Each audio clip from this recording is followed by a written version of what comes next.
Assalamualaikum warahmatullahi wabarakatuh. Waalaikumsalam Selamat warahmatullahi Waalaikumsalam malam. warahmatullahi wabarakatuh. wabarakatuh. Salam sejahtera untuk kita semua. Om Swastiastu, Namo Buddhaya, salam kebajikan. Alhamdulillah malam hari ini kita kembali bertemu bertatap muka untuk pertemuan yang keempat. Ini sebagai pertemuan pengganti karena pertemuan pertama tanggal 28 Maret dengan terpaksa tidak bisa kita laksanakan meskipun sudah siap karena masih diisi oleh pengampu sebelumnya, Dr. Selvi.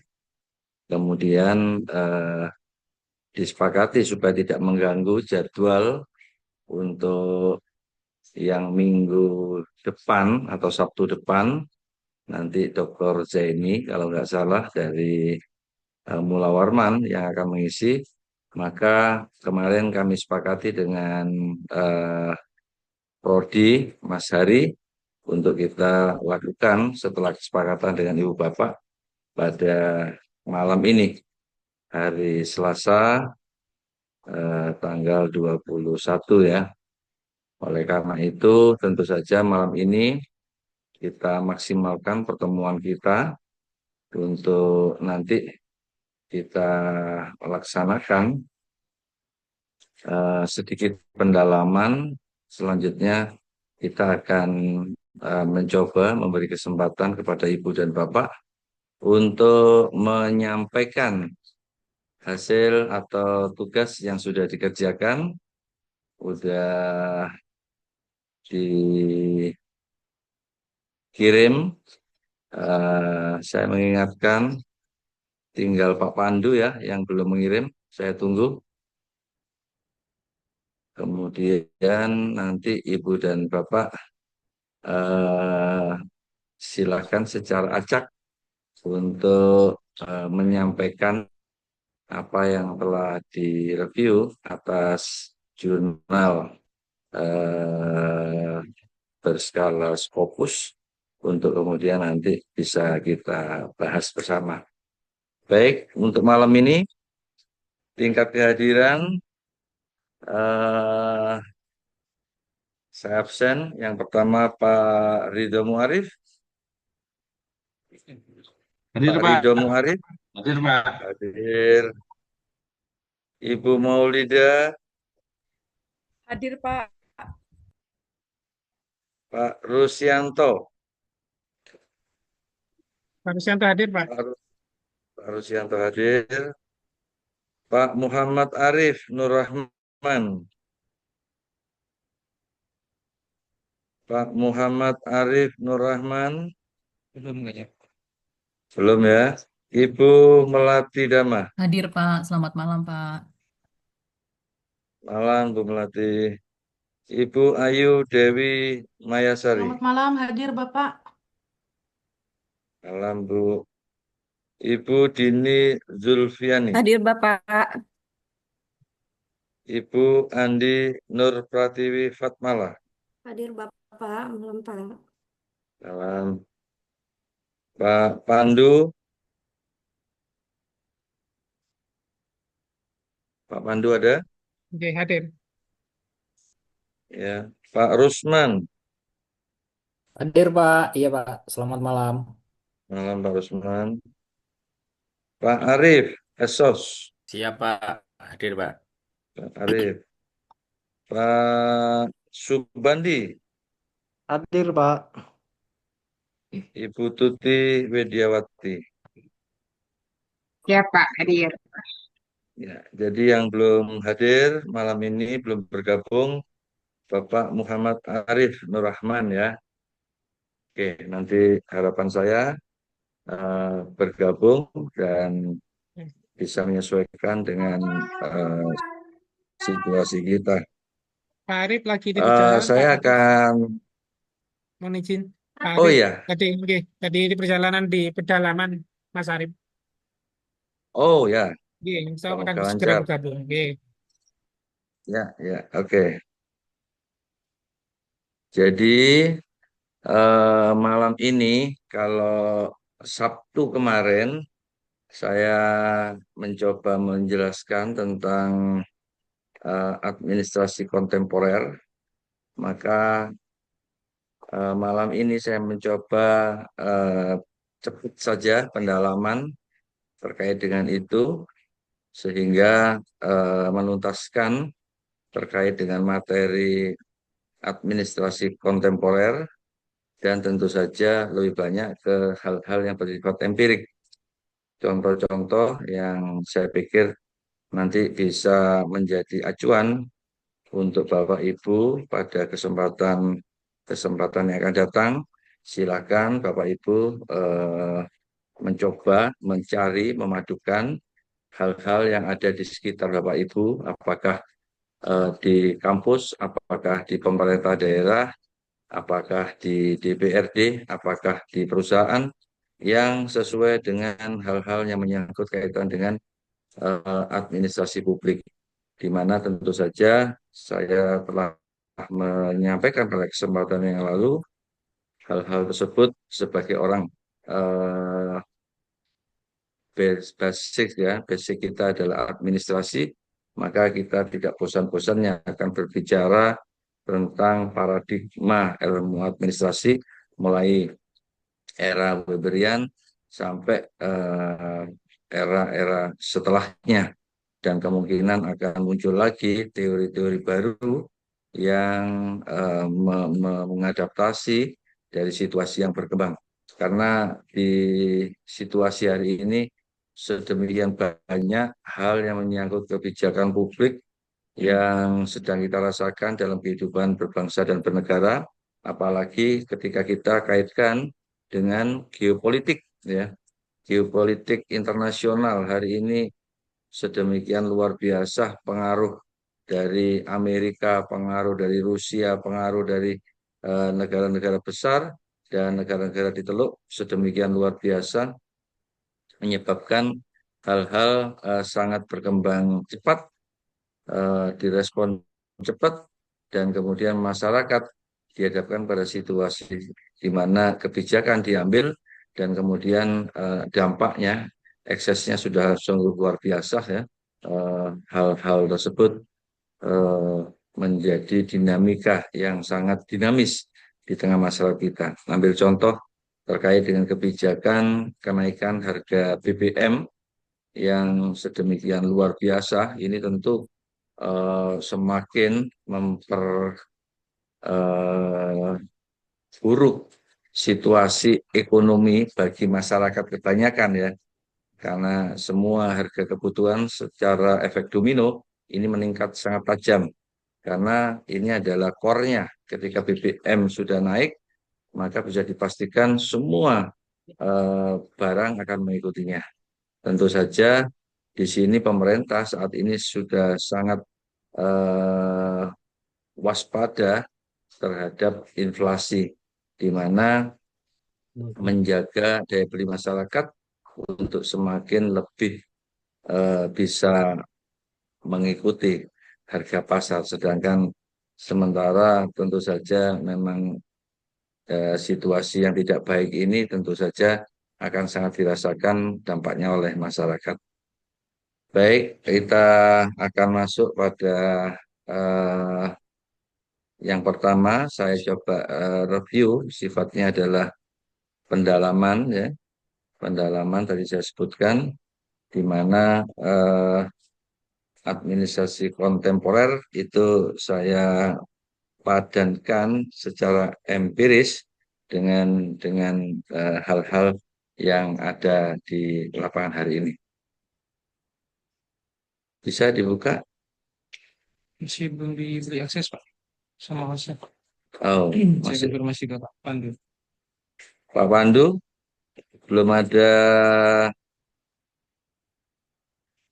belum dibuka oleh hostnya, udah? Sampun, Pak. Sampun, Oke. Pak. Oh, sampun. Oke, oke, oke.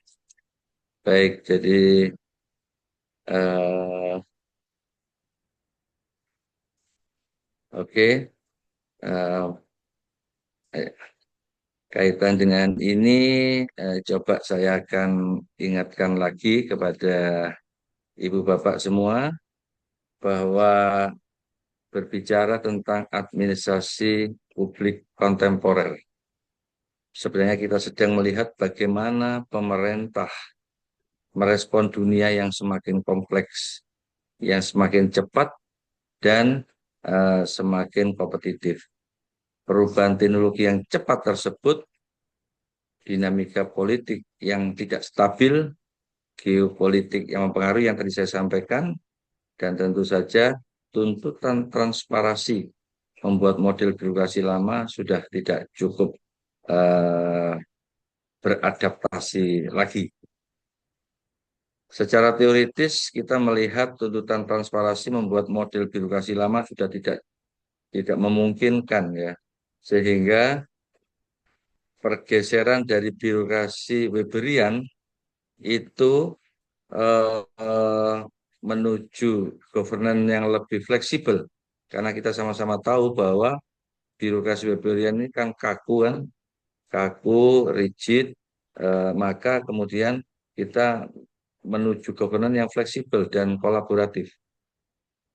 Dalam prakteknya tentu saja pemerintah harus bersikap mulai adaptif, ya. Mulai adaptif, misalnya melalui digitalisasi layanan publik dan penggunaan data dalam pengambilan kebijakan.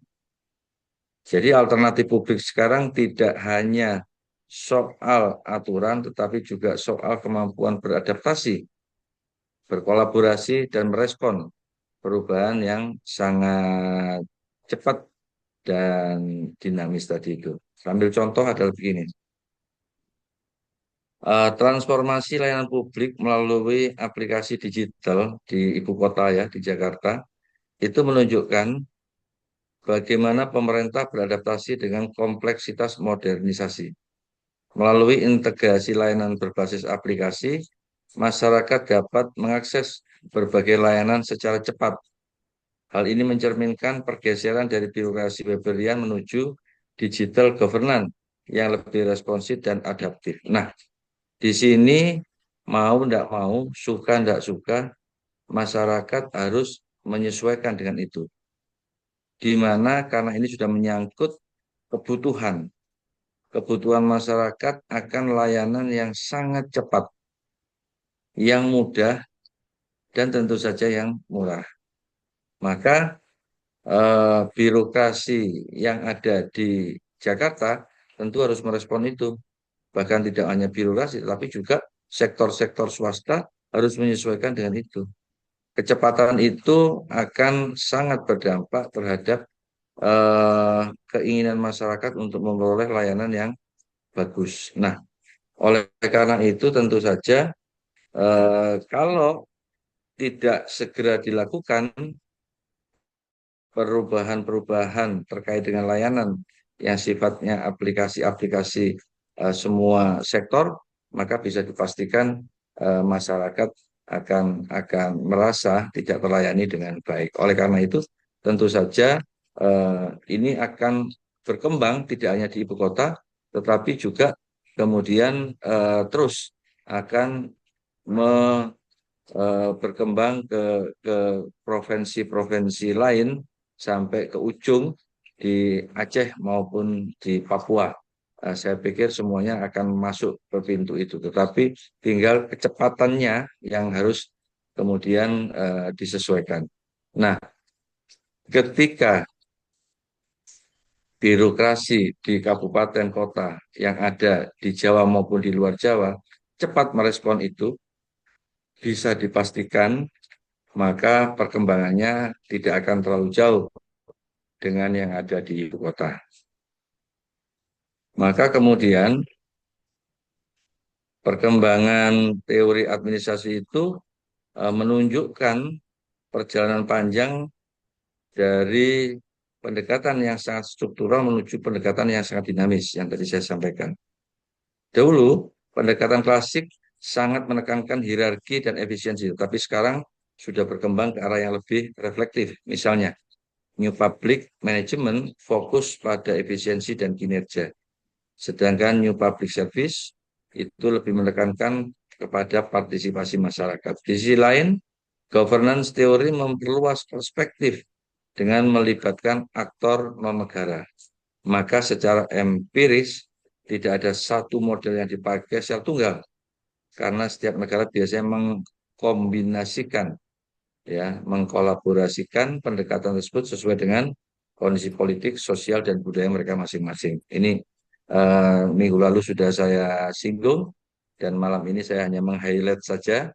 Harapan saya ini mereview, mengingatkan Bapak Ibu sebelum pertemuan kita berakhir, karena pada malam ini adalah pertemuan terakhir kita untuk semester ini, dengan harapan nanti Bapak Ibu juga menjelaskan tentang apa yang sudah didapat, selanjutnya masuk dalam tugas, maka dari situ nanti saya akan memberikan penilaian.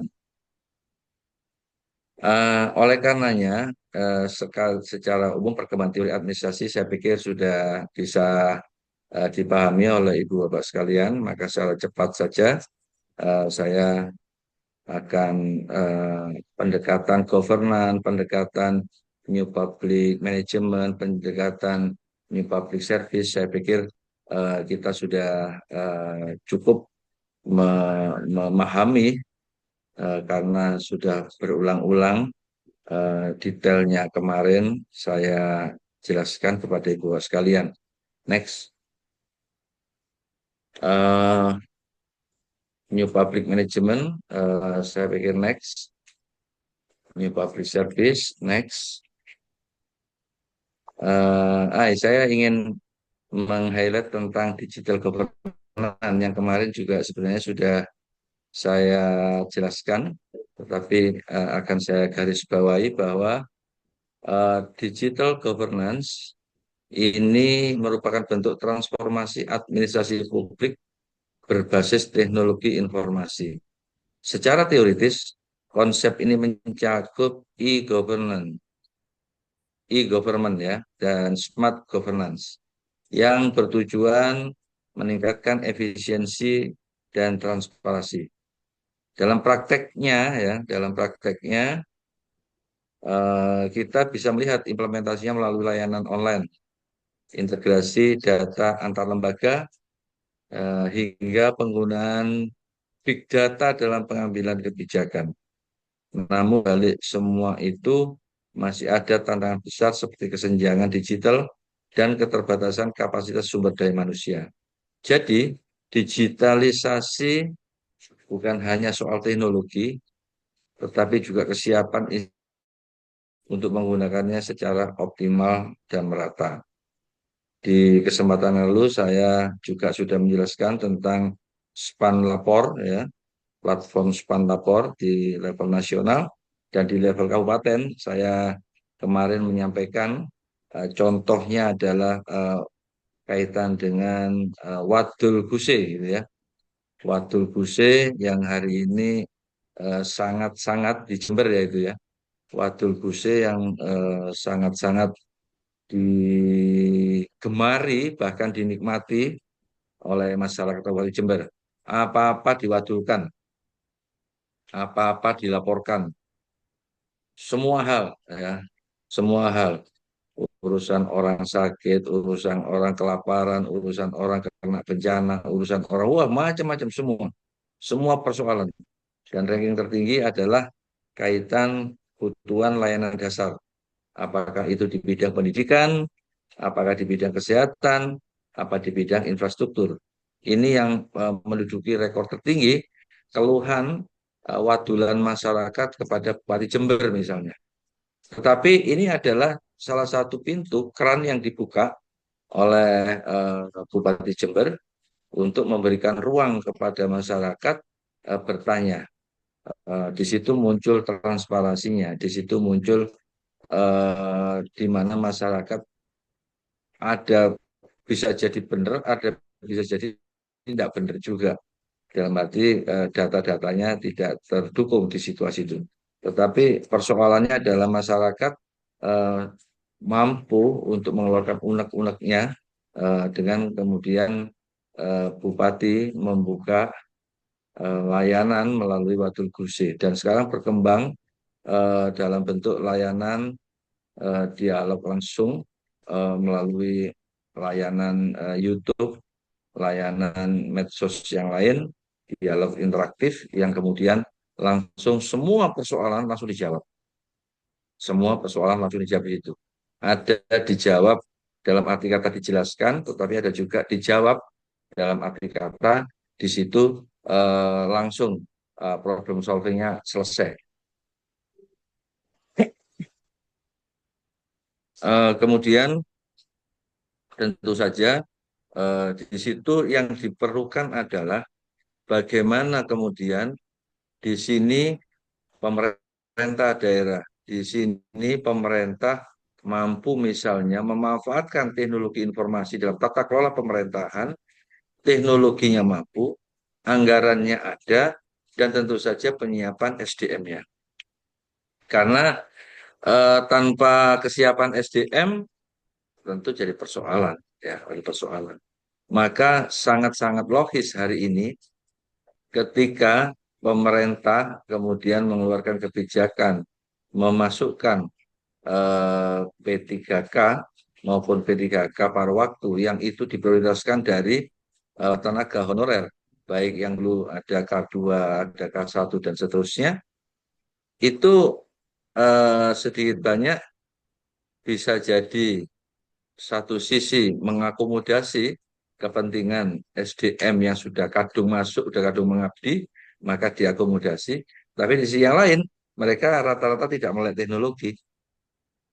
Maka kemunduran. Karena apa?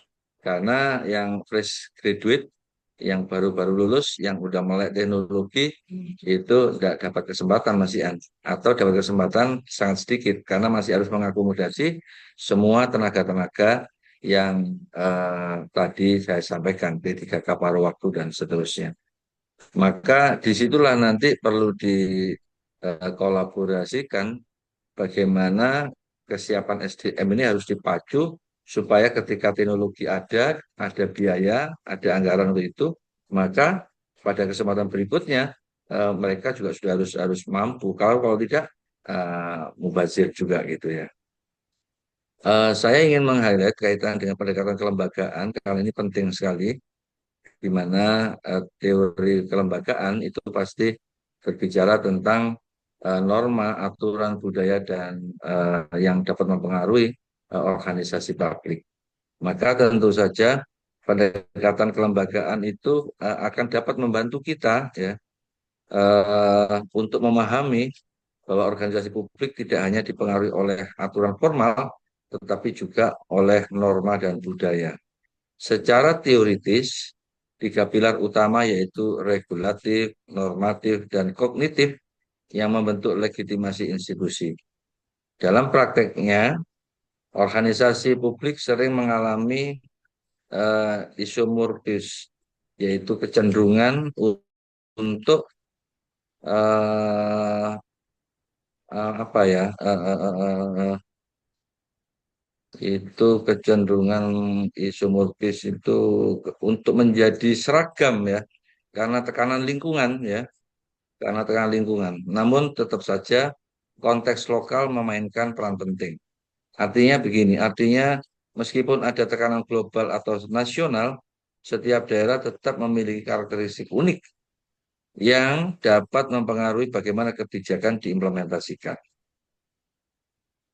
Misalnya praktek birokrasi di Indonesia sering dipengaruhi oleh budaya patronase. Meskipun secara formal sudah ada aturan merit system, hal ini menunjukkan bahwa norma informal masih berperan besar dalam menemukan perilaku organisasi publik.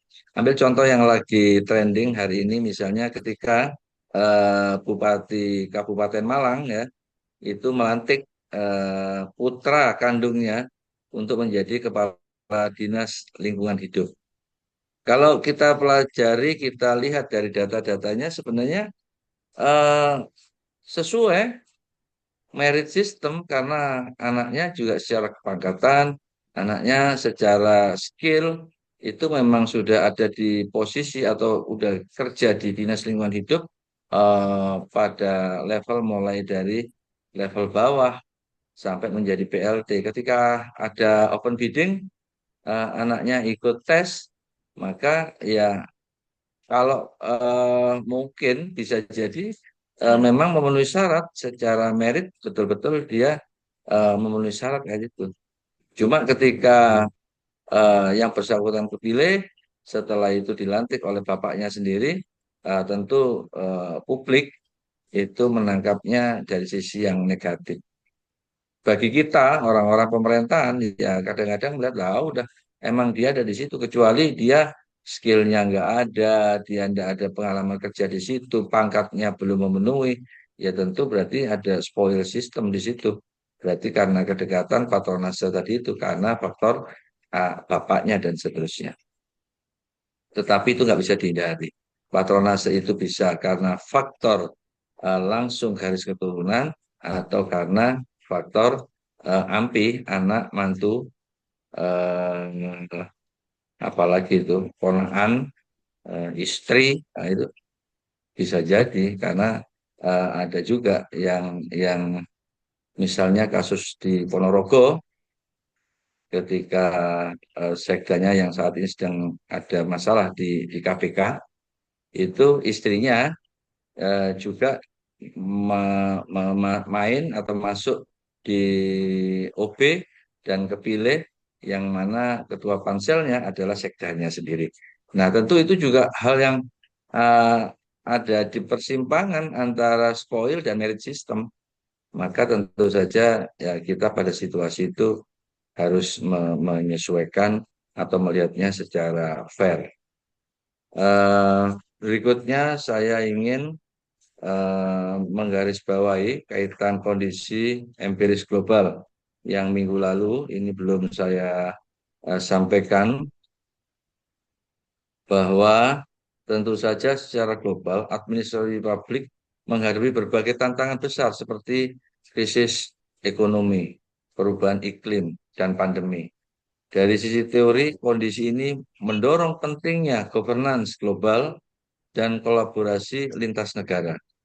Namun dalam prakteknya, kita bisa melihat bagaimana negara-negara saling berbagi kebijakan dan inovasi untuk menghadapi masalah bersama. Misalnya dalam penanganan pandemi atau isu lingkungan. Hal ini menunjukkan bahwa administrasi publik tidak lagi bersifat lokal semata, tetapi sudah menjadi bagian dari sistem global yang saling terhubung dan saling mempengaruhi. Saya mencoba mengambil contoh ketika penanganan pandemi global melibatkan koordinasi antar negara melalui WHO, kolaborasi ini menunjukkan pentingnya governance lokal dalam menghadapi masalah lintas negara yang kompleks. Sudah terbukti ketika kemarin pandemi COVID 2019 itu saya pikir sangat-sangat mempengaruhi dari satu negara dengan negara lain yang akhirnya menjadi kebijakan nasional masing-masing negara. Mungkin ini yang terakhir, mengingatkan kaitan kondisi empiris di Indonesia bahwa administrasi publik mengalami perubahan yang cukup signifikan, ya, terutama melalui desentralisasi dan digitalisasi, yang mana secara teoritis ini menunjukkan penerapan prinsip governance dan otonomi daerah. Dalam prakteknya, banyak daerah mulai berinovasi dalam pelayanan publik.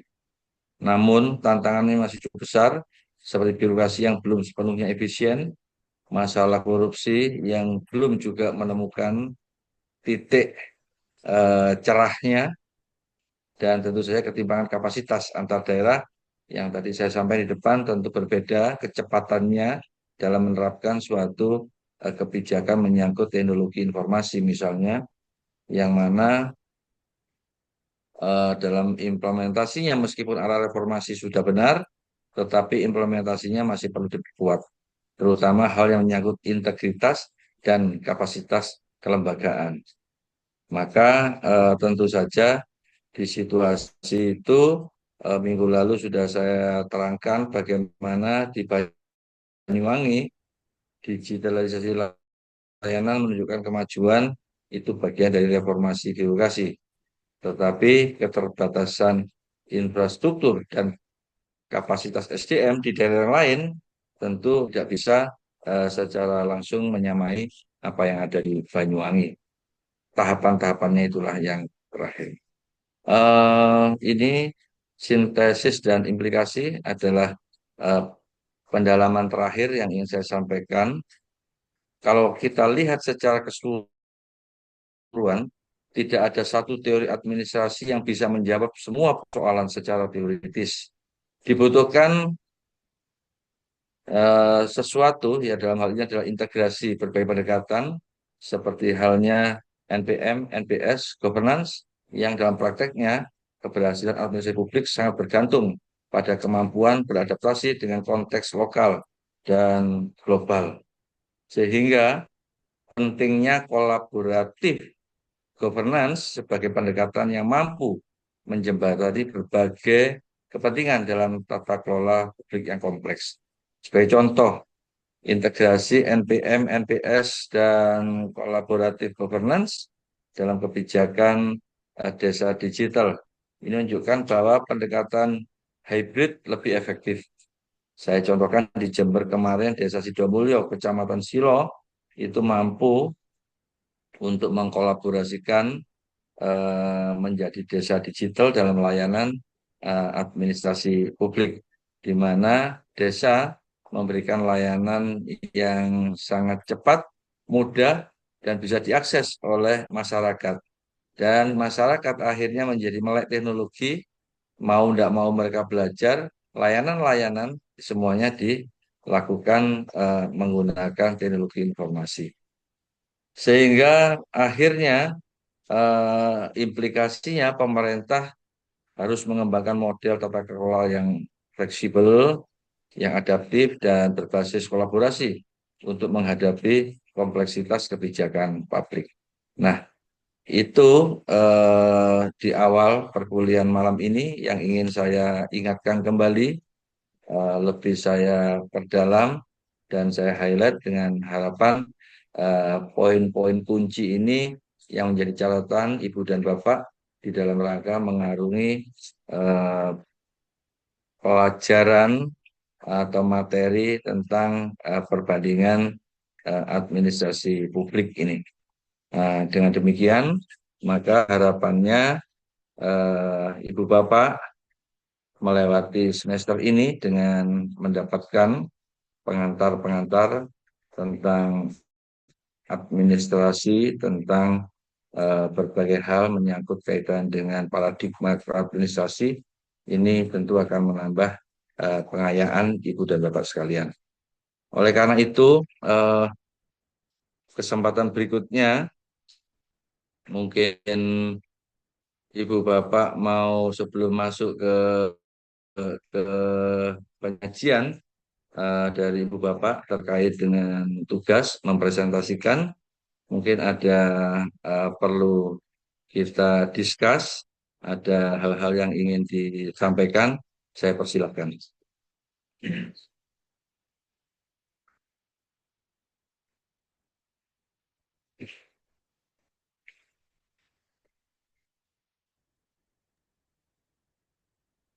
Izin Pak. Nah, Ya, izin Pak Rusman, monggo. Ya, jadi gini, eh kami ini kan ada di daerah, khususnya di Kabupaten Kutai Kartanegara. Seperti tadi yang Bapak jelaskan bahwa memang administrasi publik ini telah mengalami perubahan gitu ya, dan mengikuti perkembangan zaman kan gitu ya. Banyak inovasi-inovasi yang lahir dalam bentuk wujud aplikasi-aplikasi yang dijalankan oleh pemerintah daerah.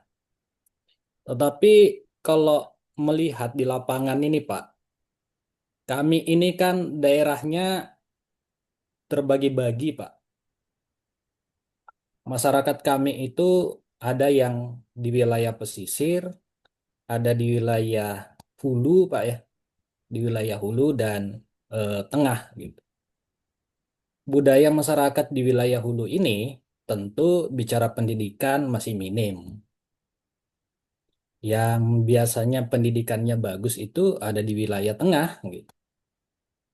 Nah, ketika dihadapkan dengan administrasi publik yang harus dijalankan oleh masyarakat kita melewati inovasi-inovasi pemerintah, misalnya setiap mau mengakses kesehatan harus ada aplikasinya, harus lapor harus melewati aplikasinya. Mau melapor tentang kependudukan harus daftar dulu di aplikasinya.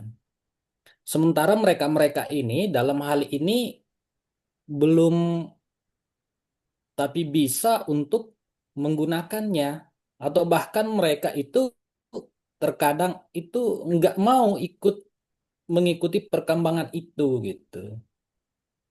Sehingga ada beberapa tempat di tempat kami itu pada akhirnya enggan untuk masuk ke kota karena menurut mereka itu adalah budaya yang bukan dari budaya mereka dan seperti ini tuh sulit untuk mereka ikuti. Nah, tentu ini menjadi tantangan buat administrasi publik itu sendiri gitu. Sementara di satu sisi kan ini masyarakat kita juga yang harus dilayani, diberi hak asasinya gitu. Kesehatan, terus kemudian identitas, kependudukan dan seterusnya. Menurut Bapak atau teman-teman yang lain, ketika melihat semacam hal begini, Pak, apakah kita mampu eh, untuk kembali mengatakan bahwa administrasi publik itu eh, sekarang ini bisa dilaksanakan atau diupayakan untuk semua lapisan masyarakat gitu ya? Kan kalau di wilayah kota besar kan beda, Pak. Kalau di daerah kan tentu jangkauannya juga berbeda, apalagi masyarakat-masyarakat yang masih ada di pedalaman kan begitu. Nah, itu yang sebetulnya yang menjadi eh, permasalahan menurut saya sih, Pak, kalau di administrasi publik ini. Terima kasih, Pak. Iya, Pak Rusman, terima kasih. Saya ingin ada masukan dari teman-teman yang lain, apa yang disampaikan Pak Rusman. Saya pikir kasus yang disampaikan menarik ini. Yang tadi saya sampaikan bahwa tentu saja disparitas antara kota dengan desa, Jakarta dengan Papua sana beda banget. Masih masih belum bisa disamakan. Yang tentu saja eh, tahapan model paradigma klasik ya, Weberian, kemudian NPM, MPS, governance, sampai tadi digital government. Ini kan sebuah tahapan-tahapan, di mana tentu saja tidak bisa dipaksakan misalnya ini, maaf, di Papua sana misalnya hari ini kemudian digitalisasi wajib sama dengan di Jakarta. Ya pasti keteteran gitu. Ya infrastrukturnya belum waktunya, ya SDM belum waktunya.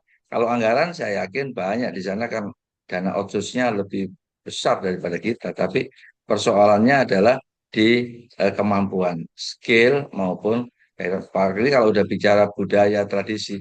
Kalau sudah ada keingin dari Pak SDM mengatakan kami nggak biasa itu, nggak mau dan seterusnya itu penolakan.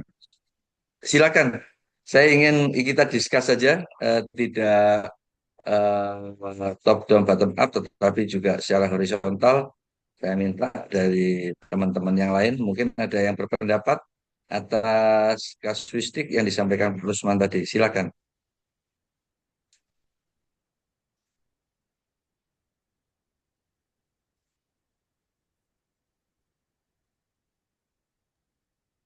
Saya coba nanggapi nggih, Pak Edi. Iya. Oh ini Pak Arif lagi nyimak perkuliahan sambil nyetir ini. Wah, hati-hati di jalan Pak Arif. Oh, Nggih, monggo it- itu kembali dari kota. yang Pak Arif Unmul, Pak. Saya di rumah kok. Iya, Yang Pak Arif. yang Pak Arif Unmul lagi saya baca WA-nya. Pak Arif Unmul ini. Makanya mungkin beliau nyimak udah Iya, nyetir aja dah sambil itu yang penting selamat gitu ya. iya, betul Pak, Eh, betul Pak. Bahaya Pak. Oke, monggo Pak Oke, Arif. oke. Menarik sekali Pak yang disampaikan Pak Rusman itu ya. Karena saya juga eh, orang yang sering ke lapangan, yang kadang ngerasa nggak pas ketika kebijakan administrasi publik itu kemudian modelnya adalah top down dan harus sama gitu nih. Misalnya kemarin sempat ada kan, misalnya ujian nasional itu harus berbasis komputer misalnya. Itu Hmm, kalau di kota-kota besar nggak apa-apa, gimana kalau daerah yang sinyal saja susah misalnya. iya, Nah, itu iya, kadang kan iya. dipaksakan. Nah, itu bisa terjadi juga ternyata dalam hal administrasi yang lain gitu ya. Misalnya di daerah tertentu di Kalimantan ternyata kesulitan. Jadi kalau menurut saya pribadi memang salah satu bentuk eh, apa ya, perkembangan administrasi publik itu tidak tidak dalam hal digitalisasi atau tidaknya, tapi bagaimana kemudian administrasi publik itu bersifat fleksibel, Pak. Fleksibel dengan melihat kondisi masing-masing. Eh, ini ada sedikit pengalaman.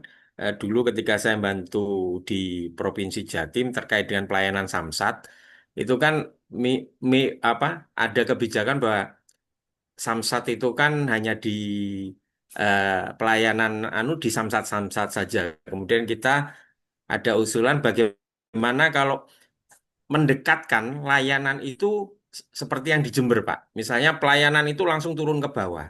Jadi administrasi publik itu akan lebih ngena tidak hanya teknologinya, tapi aksesibilitas masyarakat lebih mudah. Misalnya dulu kalau Samsat ada Samsat keliling yang sampai turun ke alun-alun di masing kecamatan gitu nggih. Nah, itu juga ternyata sekarang dilakukan oleh Pemkab Jember, sehingga datang layanan bisa dilakukan di desa, di Banyuwangi, bahkan ada Smart Kampung itu sampai ke kampung-kampung, dan ada tenaga pendamping yang akan membantu mempermudah proses input dari kebutuhan administrasi itu tanpa membebani masyarakat yang gaptek atau gagap teknologi.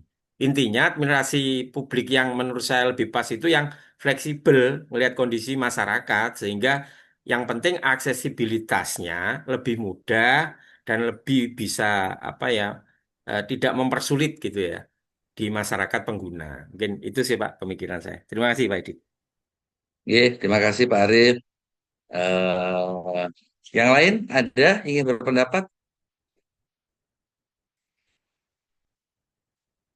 Cukup panjang waktu kita malam ini dan saya juga kebetulan tidak ada acara karena tadi udah cukup penuh 4 acara tadi yang harus saya cover mulai pagi sampai sore.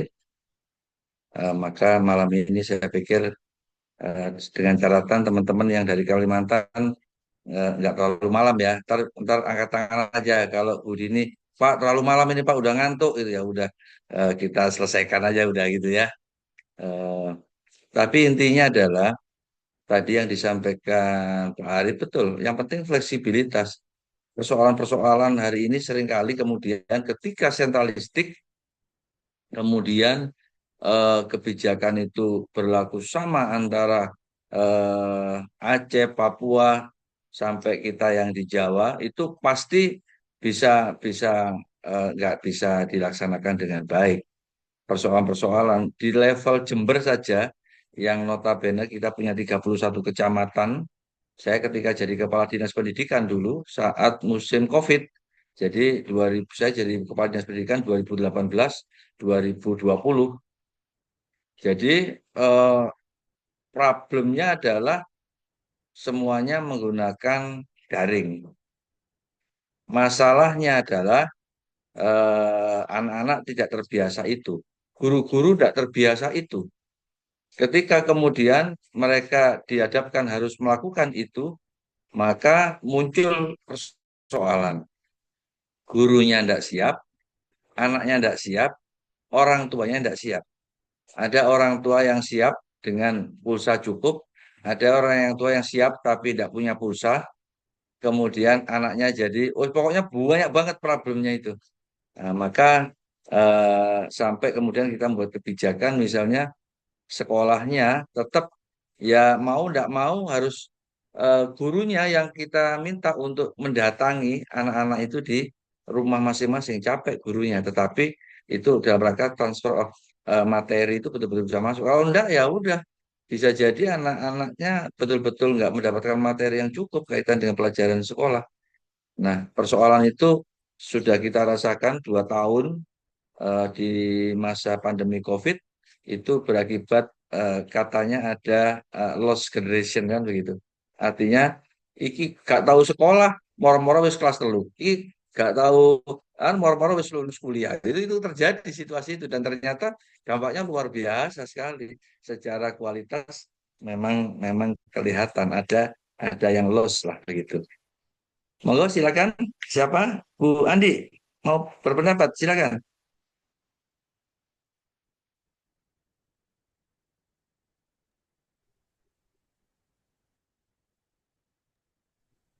Pak Pandu dulu, Pak, sepertinya. Ketua Pak Pandu, Pak KPAP Pandu nih. siap. Boleh, boleh. Pak Pandu, monggo Pak Pandu. Presentasi Pak Kadis. Halo, nggih Pak Kadis. Ya, Presentasi. langsung presentasi ya. Bentar, saya mau mengulas satu ini yang disampaikan Pak Rusman ini menarik banget Oke. ini. Saya ingin mendapatkan, saya pengen dengar Bu Maulida nggak pernah berpendapat sepertinya. Ya, pemalu memang Pak Kadis itu, Pak. Pemalu ya.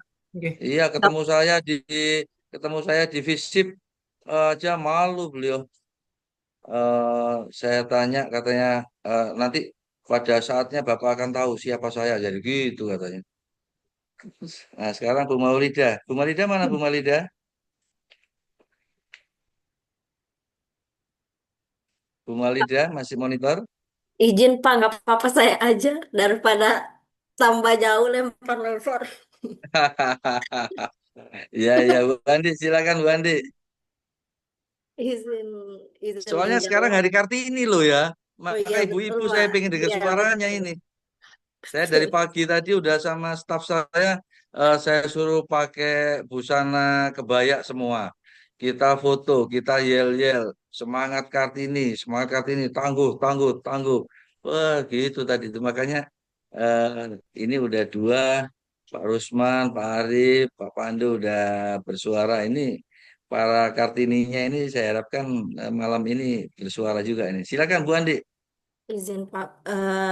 Saya tadi sepakat ya dengan pendapat Pak Rusman eh, dan Bapak juga.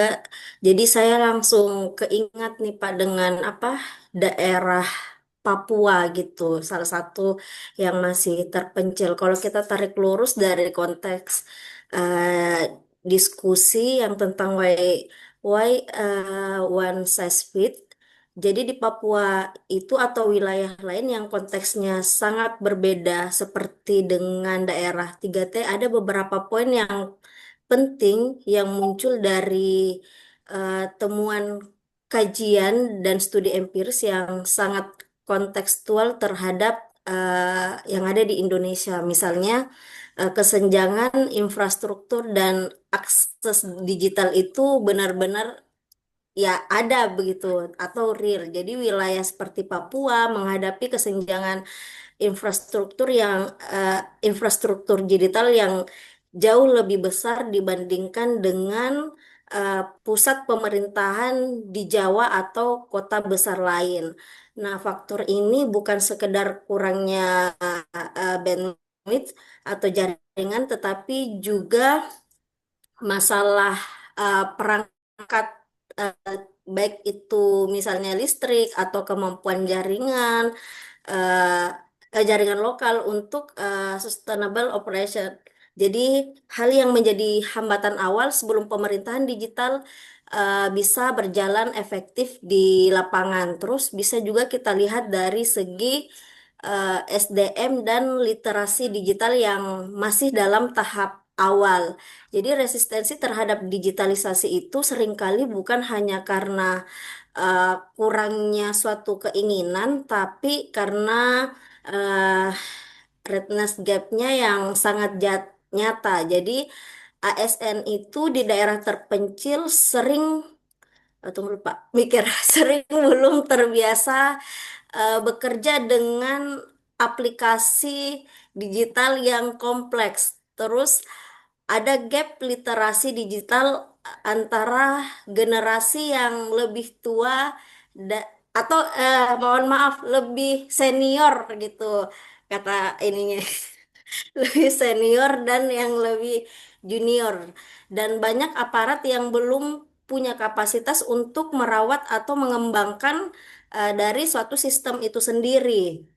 Jadi penelitian literatur bahkan juga menegaskan bahwa kesenjangan ini memerlukan strategi adaptasi SDM. Jadi bukan hanya sekedar suatu pelatihan teknis sesaat. Terus yang ketiga itu tadi ya, jadi budaya organisasi dan kearifan lokal itu bukan sekedar preferensi tapi juga sistem nilai. Jadi resistensi yang sering ditafsirkan sebagai tidak mau di Papua dan di daerah lain sering terhubung dengan budaya organisasi birokrasi yang sudah berjalan puluhan tahun. Jadi cara kerja yang eh, terinternalisasi serta cara komunitas yang melihat otoritas dan layanan publik. Jadi hal ini tercatat sebagai salah satu hambatan struktural dalam integrasi data dan digital governance yang bukan sekedar teknis tetapi juga sebagai sosiokultural. Terus selanjutnya itu tadi adanya pendekatan top down yang sering tidak efektif di lapangan, seperti yang dikatakan tadi oleh Pak Arief. Jadi studi empiris di wilayah terpencil termasuk kajian SPBE di daerah 3T itu menemukan bahwa kebijakan yang terlalu top down justru sering menemui kegagalan atau implementasi yang tidak berkelanjutan. Jadi pendekatan yang lebih adaptif menyesuaikan dengan kondisi lokal dan bersifat hybrid atau kolaboratif antara pusat, daerah, dan masyarakat yang jauh lebih prospektif. Terus selanjutnya kita bisa melihat juga faktanya sekarang digital governance itu idealnya mengatasi jad- digital governance itu idealnya mengatasi, bukan menambah beban begitu, Pak. Jadi pendekatan yang datang hanya dari pusat tanpa memetakan di gap di level masyarakat cenderung membuat digital governance itu justru menjadi beban tambahan bagi ASN dan warga. Contohnya, turut berpikir contoh adalah beban input data yang malah mengurangi waktu mereka melayani publik secara langsung di lapangan. Jadi ini juga menjadi alasan penting kenapa fleksibilitas terus bukan paksaan dan menjadi kunci gitu, Pak. Itu saja dari saya. Sekian dan terima kasih. Ya, terima kasih Bu Andi, luar biasa sekali. Kalau eh, biasanya sih kalau di pertemuan tatap muka kita bilang aplaus untuk gitu. Tapi ini pertemuannya daring gini pakai aplaus juga jadinya sebenarnya saya lebih suka pertemuan tatap muka ya Pak Pandu ya, di kelas gitu lebih hidup suasananya itu. Oke, Tetapi Pak. ya Diagendakan, karena Pak. Kapan, Pak? di Teman-teman S2 siap sih kemarin ke Jember, Pak. Oke. Teman-teman siap gitu ke ya. sini, Pak. Oke. Waktu di S2 semester yang lalu saya sempat ngajar pertemuan tatap muka gitu. Karena satu dari Banyuwangi, satu dari Situbondo, masih lokal-lokal aja. Ini kalau dari Kalimantan lah, ini kan tergantung dikoordinir oleh Pak Rusman ini. Untuk datang ke Jember ini satu paket khusus gitu ya. Siap, Pak. Asik sekali gitu. Jadi pendapat-pendapat tentu bagus semua, tetapi pada intinya adalah bahwa hal yang menyangkut kaitan dengan sebuah program itu tidak bisa dipaksakan, seragam diberlakukan baik dalam wilayah antar provinsi dalam negara wilayah kabupaten kota dalam provinsi maupun di dalam kabupaten itu sendiri. Nggak sama, antar kecamatan selalu ada wilayah kecamatan. Kalau tadi ada wilayah hulu, wilayah hilir. Di Jember aja ada wilayah utara, ada wilayah selatan. Di sini udah jelas, di selatan pasti bisa dikatakan orang selalu bilang di selatan itu mayoritas kalau di sini ya dari kesukuan didominasi eh, Jawa, Madura. Kalau di utara itu banyak Madura. Tingkat pendidikan itu lebih baik selatan. Dari sisi datarannya datar semua, sehingga orang bilang di selatan Gemah Ripah Lojinawi kaitan dengan pertaniannya. Di wilayah utara cenderung tandus. Sehingga tentu saja banyak hal yang membedakan antara wilayah itu baru di satu kabupaten. Maka persoalan tidak kita peruncing di masing-masing spesifikasi tadi, tapi justru pemerintah yang harus bijak, tidak memaksakan menyeragamkan di semua wilayah dengan kebijakan yang sama, tetapi bagaimana pemerintah hadir, pemerintah daerah hadir di wilayah-wilayah tersebut kaitan dengan layanan publiknya. Ambil contoh, hari ini di Jember misalnya kaitan DPM PTSP, Dinas Penanaman Modal dan PTSP, itu sekarang turun ke wilayah membentuk mall pelayanan publik mini. Nah, mereka yang turun di beberapa tempat, ada di Tanggul, ada di Jombang, ada di Mayang, ada di Kalisat, mereka yang mendatangi sehingga memperoleh hak layanan yang sama, mau yang di selatan mau yang di utara sama, mendekatkan kepada layanan dan harus telaten memang untuk mengajarkan hal-hal yang menyangkut misalnya komputerisasi, digitalisasi, ya harus telaten. Ada lagi selain mall pelayanan publik mini, ada juga di sini misalnya pelayanan adminduk itu juga turun ke wilayah. Kalau tempo hari semuanya ada di Dinas Kependudukan, di Spenduk Capil, maka hari ini 31 kecamatan melalui camat itu sudah melakukan layanan di bidang adminduk. Jadi mulai dari entry datanya sampai kemudian pencetakannya ada di kecamatan. Jadi ya memang harus seperti itu. Intinya adalah eh, pemerintah yang harus bijak untuk menerapkan program-program tersebut supaya hasilnya optimal. Sehingga tidak bisa kemudian dipaksakan ya model kemarin yang menjerat Pak Menteri Pendidikan, Pak Nadiem Karim terkait dengan Chromebook dan seterusnya itu yang tentu saja ya udah diberlakukan semua. Dulu misalnya pas COVID nggak mungkin di Jember di wilayah utara sana banyak yang nggak dapat sinyal, nggak ada sinyalnya. Gimana mau daring kalau kalau sinyalnya nggak dapat? Di wilayah selatan nggak ada persoalan, semua semua layanan itu bisa masuk di sana. Tetapi yang di wilayah utara kesulitan sehingga ya tadi yang saya sampaikan guru yang harus mendatangi siswa, bukan siswa yang kemudian dikumpulkan di sekolah, tetapi kemudian guru yang mendatangi siswa. Jadi kira-kira semacam itulah. Saya pikir pada intinya harus ada local wisdom yang dimaui oleh yang dimiliki oleh kepala daerah untuk menerapkan berbagai kebijakan, utamanya menyangkut kaitan dengan digitalisasi tadi itu. Harus dipertimbangkan betul konsepnya kaitan dengan penguasaan teknologi, jangan membawa orang dari kota, kemudian dilaksanakan di situ, belum disiapin SDM-nya, meskipun duitnya ada, pasti melangkrak mesti. Pasti hanya setahun, 2 tahun melangkrak sudah.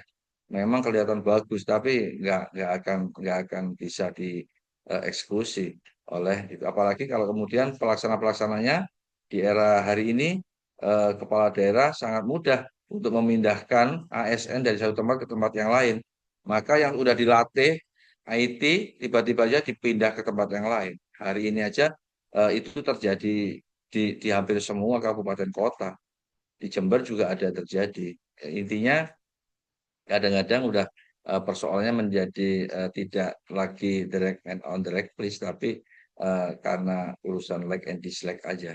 Jadi kira-kira itu Pak Rusman, bisa kita eh, tangkap, dan kemudian pengembangannya saya pikir harus kembali ke local wisdom, kepala daerah terutama yang punya otoritas di bidang itu, untuk kemudian bisa menerapkan sesuai dengan kondisi tadi itu, ada ekonomi, politik, lingkungan, nah tadi yang kami udah jelaskan itu.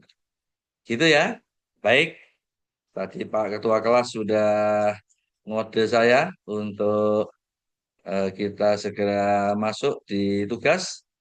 Saya tidak akan menunjuk, tapi silakan yang mau angkat tangan dulu untuk presentasi, silakan dipresentasikan.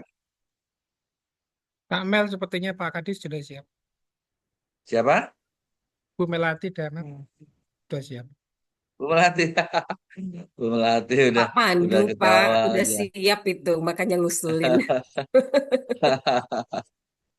Baik, ayo silakan, siapa duluan yang mau memaparkan. Ini udah saya sekilas, udah saya lihat, sudah saya print tadi itu. Oh, Ada boleh Pak, yang karena ditunjuk sama Pak RT kita nggak berani melawan Pak. Kayak ya Bu Melati. Eh, Spesial Memang hari Kartini. Pak RT-nya kami ini agak unik Pak. gitu ya. Suka main tembak ya. Aduh, saya izin share. Ini bisa saya share sendiri materinya ya Mas Pandu. Ya, ya, ya, ya.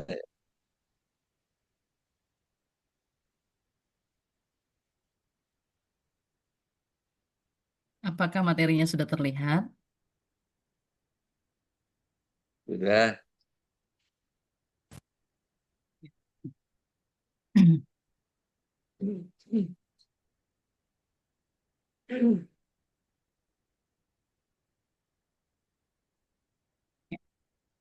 Selamat malam.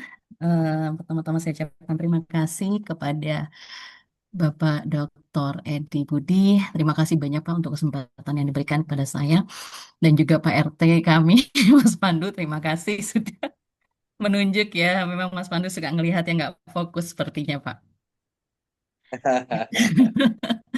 Saya mencoba untuk membuat suatu artikel dari tugas yang diberikan, review dari beberapa artikel kemarin, yang saya coba untuk memberikan judul Mengapa Kebijakan Bank Sampah Gagal di Tingkat Lokal, Peran Integrasi Sistem, Kolaborasi, dan Kekuatan Instrumen Kebijakan. Jadi tugas ini adalah tugas dari mata kuliah Perbandingan Administrasi Publik. eh yang saya angkat di sini adalah berkaitan dengan permasalahan sampah, Pak. Jadi itu juga rencana nantinya kalau ini saya akan jadikan disertasi ke depan. Masalah sampah, kalau kita bicara tentang masalah sampah itu bukan lagi masalah domestik, masalah desa atau masalah RT, tapi ini merupakan suatu masalah global yang dampaknya tidak bisa kita anggap remeh bagi kehidupan makhluk hidup termasuk manusia. Ada beberapa data yang akan saya sampaikan terkait betapa masalah sampah itu merupakan suatu masalah serius. Yang pertama, data dari artikel yang ditulis oleh You tahun 2023.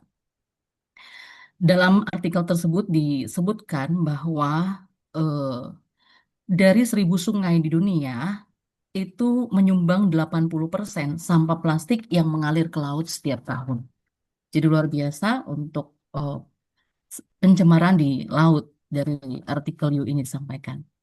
Kemudian juga data dari United States Environmental Protection Agency yang saya kutip, itu disebutkan bahwa sistem pengelolaan sampah yang tidak efektif itu memberikan kontribusi signifikan terhadap peningkatan emisi gas rumah kaca dan mempercepat perubahan iklim global. Di mana data yang saya kutip ini menunjukkan bahwa sumber emisi gas metana terbesar ketiga di Amerika Serikat, yaitu sebesar 14,4% dari total emisi nasional, itu bersumber dari TPA, tempat pembuangan sampah. Dan emisi ini setara dengan 24 juta kendaraan bermotor berbahan bakar bensin. Gas metana diketahui memiliki efek rumah kaca 28 kali lebih kuat daripada gas CO2. Kemudian ada juga penelitian yang dilakukan di TPA Jatibarang, Semarang, itu menunjukkan bahwa pada kedalaman 0 sampai 20 cm terdapat 2.340 partikel mikroplastik per kilogram tanah yang menunjukkan tingkat kontaminasi tinggi akibat limbah padat. Jadi luar biasa eh, efek dari sampah ini jika kita tidak peduli. Bahkan diperkirakan bahwa degradasi tanah akibat limbah padat telah mempengaruhi lebih dari 3,2 miliar penduduk dunia. Itu dampak dari kalau kita tidak care terhadap masalah sampah dan sampah merupakan masalah serius. Melihat permasalahan itu, berbagai negara melakukan cara pengolahan sampah yang diusahakan semaksimal mungkin bisa mereka gunakan untuk mengatasi permasalahan sampah di negara mereka. Untuk Indonesia sendiri, selain sistem kumpul angkut buang yang kita kenal selama ini, ada juga program baru yang digulirkan oleh pemerintah, yaitu pengolahan sampah melalui bank sampah, di mana di bank sampah itu akan dilakukan pemilahan, kemudian bagaimana sampah itu dikurangi yang masih bisa diproduksi untuk menjadi produk baru lagi akan dicoba disortir, kemudian dihasilkan produk baru yang kemudian akan dijual lagi. Atau ada juga yang kalau masih bisa memiliki nilai jual akan dijual kepada perusahaan-perusahaan yang akan mengolah sampah. Namun faktanya program yang luar biasa kalau dilakukan dengan baik, ternyata ini belum maksimal. Masih banyak data yang menunjukkan bahwa pengolahan sampah melalui bank sampah itu belum berhasil. Ya, terdapat indikasi tantangan dalam menerjemahkan antara kebijakan dengan praktek efektif di tingkat lokal. Dalam artikel ini, saya mencoba untuk melihat bagaimana implementasi kebijakan itu belum efektif, khususnya di wilayah Kabupaten Kutai Kartanegara. Jadi sama dengan Pak Rusman, saya juga orang dari Kukar, Pak, walaupun sekarang domisilinya di Samarinda. Di Kukar ada satu kebijakan yang luar biasa, yaitu pemerintah menghimbau untuk setiap desa minimal memiliki satu bank sampah. Kebijakan ini dibuat dalam bentuk surat edaran bupati. Kalau berdasarkan kebijakan tersebut, maka seharusnya di Kukar itu minimal memiliki 243 unit bank sampah. Tapi faktanya hanya terdapat 124 unit hingga tahun 2026 dengan 108 unit diantaranya atau 87% diantaranya dalam kondisi tidak aktif. Jadi bisa dikatakan bahwa kebijakan ini gagal dalam implementasinya. Oleh karena itu, kajian yang coba saya lakukan ini diharapkan dapat memberikan pemahaman yang lebih mendalam terhadap dinamika implementasi kebijakan bank sampah itu sendiri. Ya. Metode yang saya gunakan yang pertama ada literatur review. Saya mereview 3 artikel, kemudian juga ada penelitian dokumen. Saya mempelajari tentang kebijakan-kebijakan pengolahan sampah, khususnya di Kutai Kartanegara, kemudian mempelajari tentang data-data sekunder yang berkaitan dengan kondisi bank sampah di Kukar itu sendiri, dan saya juga menggunakan pendekatan kualitatif dalam melihat permasalahan ini. Ada 3 artikel yang saya coba untuk review. Yang pertama yaitu dari Sarah tahun 2024 yang berjudul How Indonesia Cities Are Grappling with Plastic Waste and Integrated Approach Toward Sustainable Plastic Waste Management. Kemudian yang kedua yaitu dari Castro tahun 2023 yang berjudul On the Role of System Integration in Plastic Waste Management. Dan yang terakhir yaitu dari Fatmawati tahun 2022 yang berjudul West Bank Policy Implementation Through Collaborative Approach, Comparative Study, Makassar and Bantaeng, Indonesia.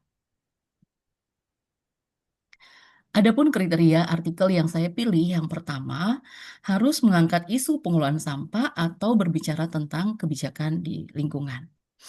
Kemudian yang kedua, artikel itu harus berfokus pada aspek implementasi kebijakan pengolahan sampah atau kepada kapasitas institusionalnya atau kepada integrasi sistem atau kepada masalah kolaboratif antara aktor dalam pengolahan sampah. Yang ketiga, artikel itu harus berasal dari jurnal yang terindeks Scopus, baik Q1 atau Q2. Dan yang terakhir, artikel itu harus merupakan studi empiris yang memiliki relevansi dengan konteks negara berkembang atau memiliki implikasi terhadap pengolahan sampah di tingkat lokal. Untuk artikel yang pertama dari Zara, metode yang digunakan dalam artikel ini yaitu menggunakan metode kualitatif dengan triangulasi data, di mana pengumpulan data atau data itu bersumber pertama dari informan. Dan teknik pengumpulan datanya dilakukan dengan cara wawancara mendalam.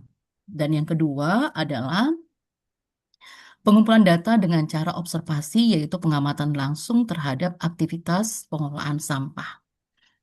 Dan yang terakhir yaitu data diperoleh dari data-data sekunder dengan cara mempelajari berbagai data-data sekunder tadi, baik aturan maupun laporan-laporan kegiatan pengolahan sampah atau bank sampah. Ya. Penelitian yang dilakukan oleh Sarah ini ada di 3 tempat di Pulau Jawa, di kota-kota besar seperti di Bandung, Jogja, dan Magelang. Dan hasil penelitiannya menunjukkan bahwa pengolahan sampah itu bukan hanya persoalan teknis, tetapi persoalan sampah itu juga merupakan persoalan yang melibatkan berbagai dimensi seperti dimensi kelembagaan, yaitu menyangkut bagaimana kesiapan atau kapasitas kelembaga institusinya. Kemudian berbicara juga dimensi sosial, bagaimana dengan karakteristik masyarakatnya, juga menyangkut tentang masalah ekonomi, seperti apa dampak pengolahan sampah itu terhadap ekonomi, dan juga seperti apa dampaknya terhadap lingkungan. Kemudian lebih jauh dalam penelitian ini, Sarah dan kawan-kawan melihat bahwa pengolahan sampah yang terjadi itu tidak optimal.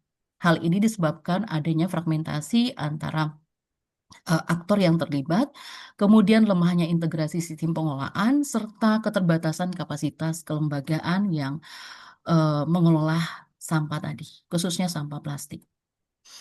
Kesimpulan untuk artikel yang pertama, yaitu pengolahan sampah itu merupakan sistem yang terintegrasi dan multidimensional, tidak bisa dilihat dari satu sisi saja. Kemudian, permasalahan yang terjadi itu merupakan hasil dari interaksi antara sistem pengolahan, kemudian bagaimana kapasitas institusionalnya, dan keterlibatan aktor. Ini untuk artikel yang pertama. Kritik terhadap artikel pertama itu saya lihat bahwa artikel ini belum menjelaskan secara spesifik pengaruh kekuatan instrumen kebijakan terhadap efektivitas implementasi kebijakan pengolahan sampah.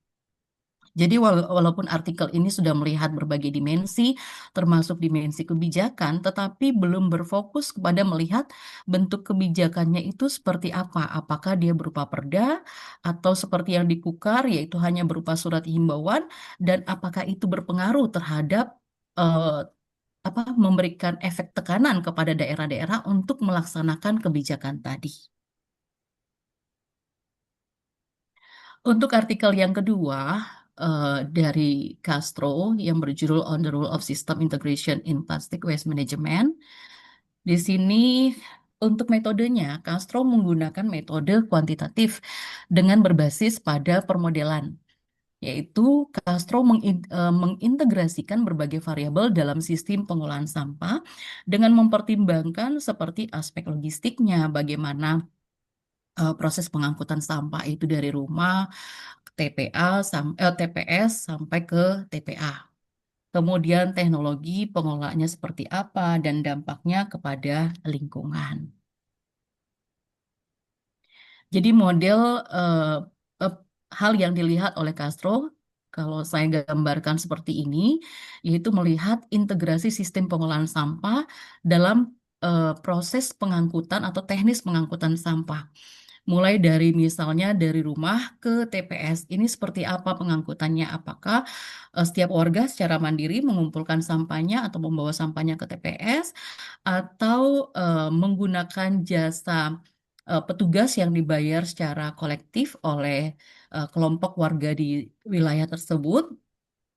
Atau ada tuh petugas yang ditugaskan oleh pemerintah atau dinas terkait, misalnya dinas kebersihan, untuk mengangkut sampah dari rumah menuju TPS. Selanjutnya, bagaimana dari TPS ke TPA, jam pengangkutannya seperti apa, siapa yang bertanggung jawab, berapa petugasnya, pembagian wilayahnya bagaimana, armadanya ada berapa, untuk mengangkut sampah dari setiap TPS menuju ke TPA.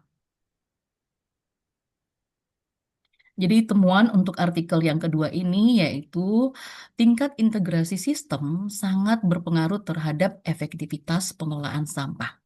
Jika sistem tidak terintegrasi dengan baik, maka yang terjadi adalah inefisien proses. Karena tadi tidak ada pembagian kerja yang jelas, mungkin saling menunggu, saling melempar tanggung jawab, dan lain sebagainya. Juga akan terjadi keterlambatan distribusi dalam teknis pengumpulan sampah tadi, serta ada peningkatan emisi karena bisa jadi terjadi duplikasi proses yang berulang karena tidak ada pembagian kerja yang jelas. Jadi setiap orang atau setiap bagian mungkin akan melakukan hal yang sama. Ya. Kesimpulan untuk artikel yang kedua ini yaitu kebijakan yang dirancang dengan baik dapat kehilangan efektivitasnya apabila tidak didukung oleh sistem yang terintegrasi. Jadi sebaik apapun kebijakan itu, serinci apapun kebijakan itu, kalau sistemnya tidak terintegrasi, maka proses pelaksanaannya tidak akan berjalan dengan baik. Nah, dalam hal ini, jika kita kaitkan dengan bank sampah itu bukan suatu program yang berdiri sendiri, tapi harus menjadi bagian dalam proses pengolahan sampah, mulai dari pengumpulan, distribusi, sampai kepada pengelolaan di TPA. Walaupun pada faktanya kita lihat bahwa bank sampah itu seringkali menjadi bagian yang terpisah dari sistem pengolahan sampah. Kritik terhadap artikel ini yang pertama, kalau saya melihat artikel ini lebih menekankan kepada aspek teknisnya, yaitu bagaimana pengangkutan sampah tadi. Kemudian belum sepenuhnya mempertimbangkan aspek sosial dan kelembagaan. Oleh karena itu, saya mencoba untuk melihat lagi bagaimana artikel-artikel yang lain yang berbicara poin yang mengintegrasikan antara perspektif sistem dengan aspek sosial, supaya saya dapat memahami lebih jauh tentang bagaimana implementasi kebijakan khususnya di bidang pengolahan sampah. Lebih jauh, artikel ini menggunakan pendekatan yang berbasis permodelan di mana dalam hal ini menyederhanakan kompleksitas realitas sosial, yaitu interaksi antara aktor dan dinamika kelembagaan itu tidak terakomodasi secara memadai, sehingga hasil kajian ini lebih menonjolkan kepada rasionalitas sistem daripada kondisi empiris yang seringkali keduanya ini tidak berjalan linier. Padahal faktor teknis itu seringkali mempengaruhi, faktor non teknis itu seringkali mempengaruhi implementasi kebijakan. Ya. Kita lanjut untuk artikel yang ketiga, yaitu dari Fatmawati yang membandingkan dua kota besar di wilayah Sulawesi Selatan, yaitu antara Kota Makassar dengan Kabupaten Bantaeng.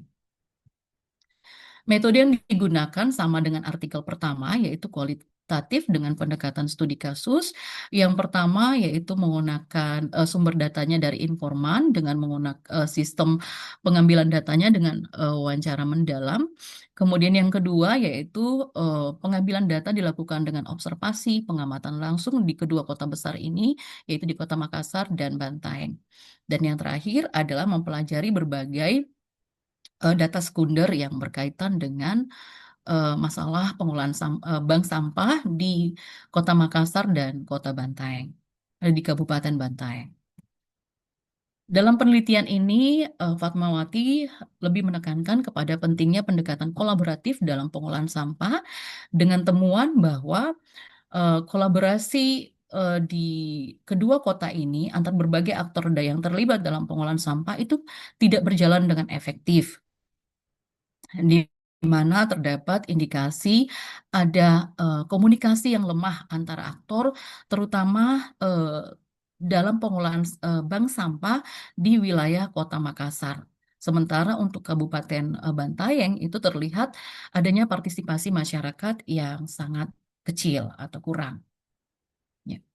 Penelitian ini kurang melihat dimensi sosial dan kelembagaan.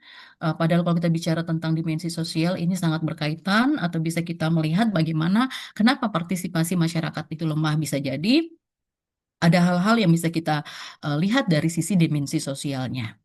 Jadi kelemahan dari artikel ini bisa kita lihat bahwa tadi dia lebih fokus kepada masalah kolaborasi dan kurang memperhatikan dimensi sosial dan kelembagaan, padahal kedua dimensi ini juga sangat penting dalam melihat implementasi kebijakan.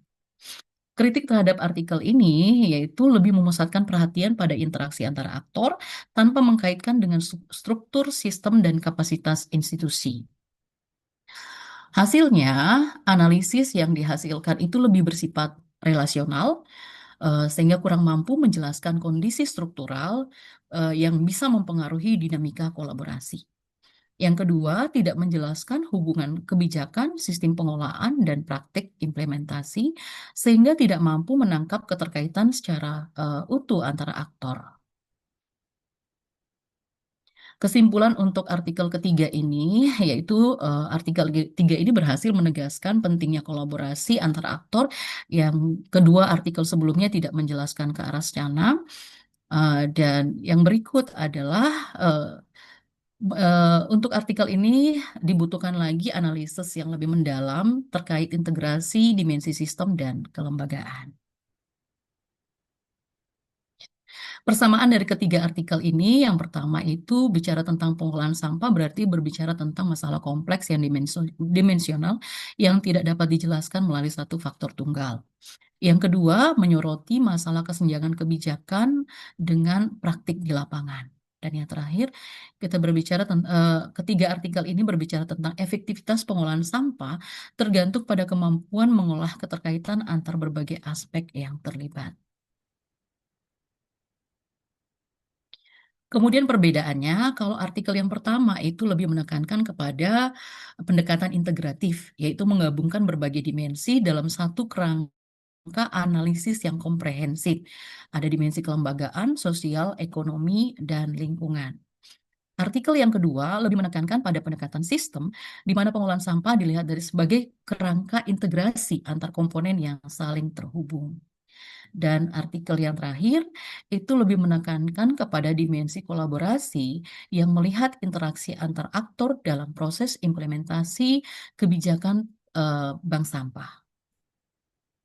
Kelebihan dan kekurangan dari ketiga artikel tadi, untuk artikel yang pertama, kelebihannya adalah menggabungkan berbagai dimensi dalam analisis, sementara kekurangannya adalah belum menyoroti peran kekuatan kebijakan dalam efektivitas implementasi kebijakan. Yang kedua, untuk artikel yang kedua, dia menekan kelebihannya adalah berbicara tentang kerangka sistem yang komprehensif dalam pengolahan sampah, sementara kekurangannya adalah mengabaikan dimensi sosial dan kelembagaan. Dan untuk artikel yang ketiga, kelebihannya adalah memiliki pemahaman yang kuat tentang kolaborasi antara aktor dalam pengolahan sampah, sementara kekurangannya adalah belum mengintegrasikan aspek sistem dan struktur secara memadai.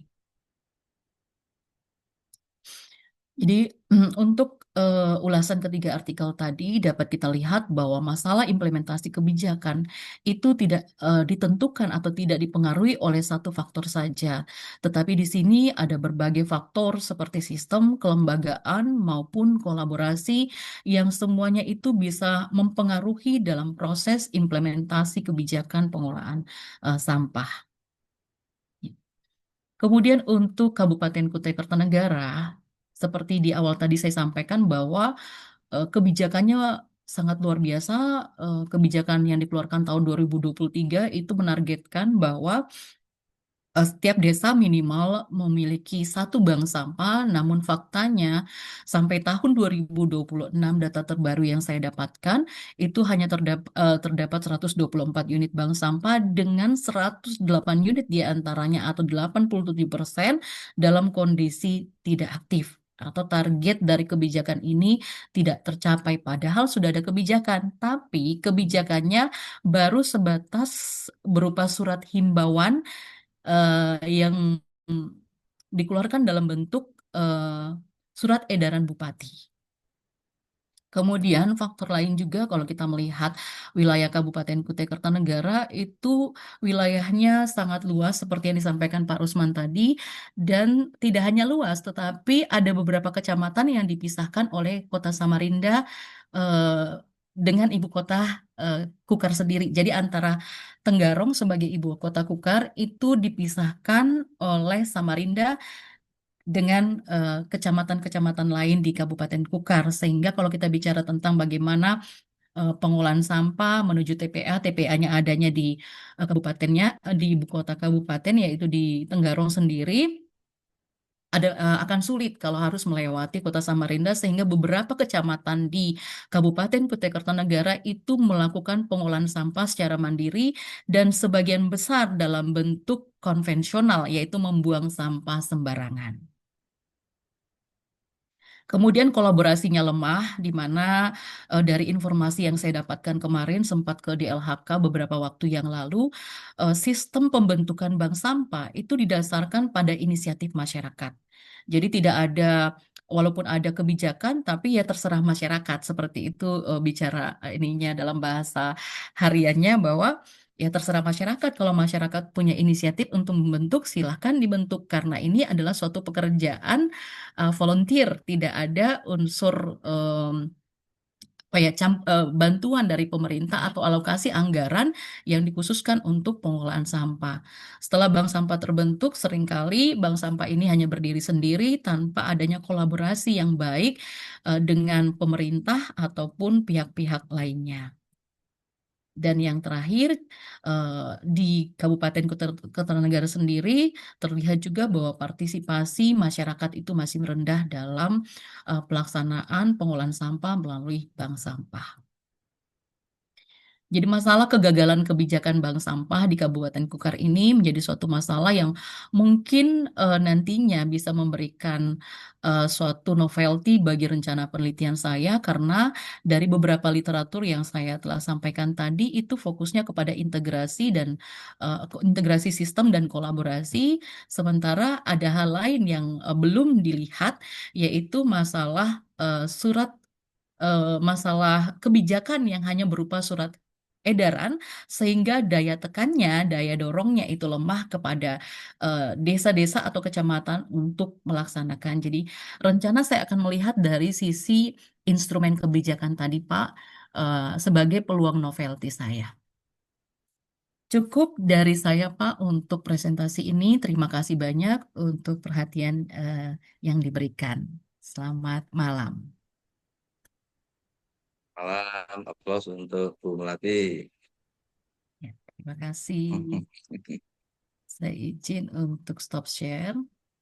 Ya, jadi saya melihat apa yang disampaikan Bu Melati itu sudah memenuhi kaidah-kaidah sesuai dengan apa yang saya inginkan untuk review artikel jurnal berputasi Scopus ya.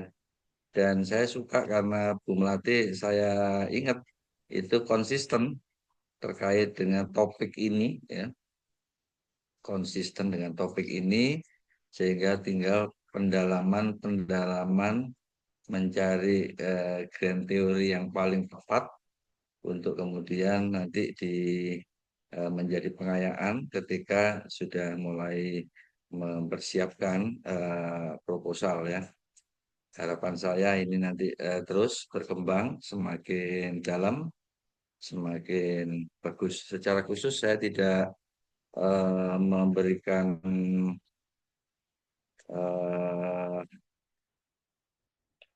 penjelasan atas apa yang sudah disampaikan, karena untuk malam ini sepertinya kalau semuanya nggak cukup deh, bisa sampai jam 24. Ini aja Bu Melati tak hitung udah lebih kurang 20 menit. Ini Pak RT kami, Pak.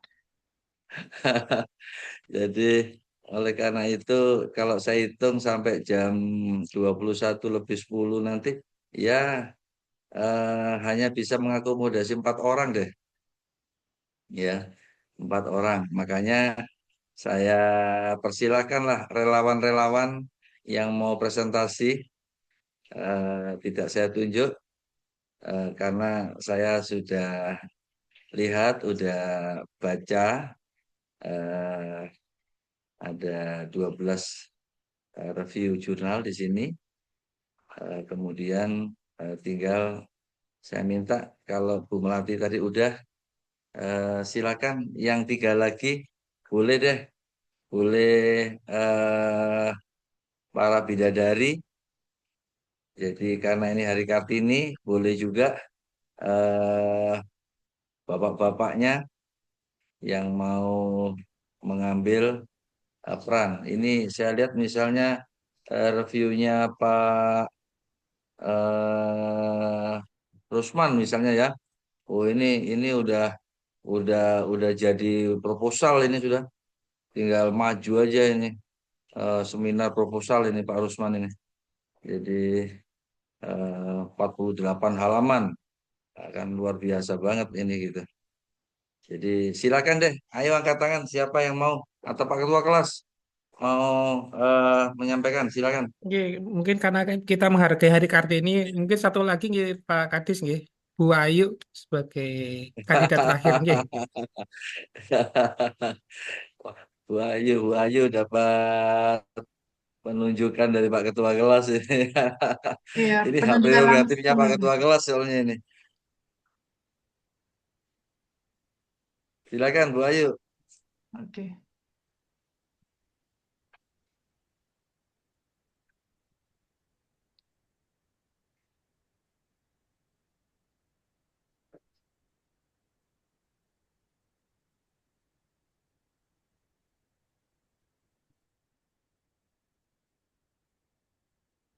Oke, sudah terlihat?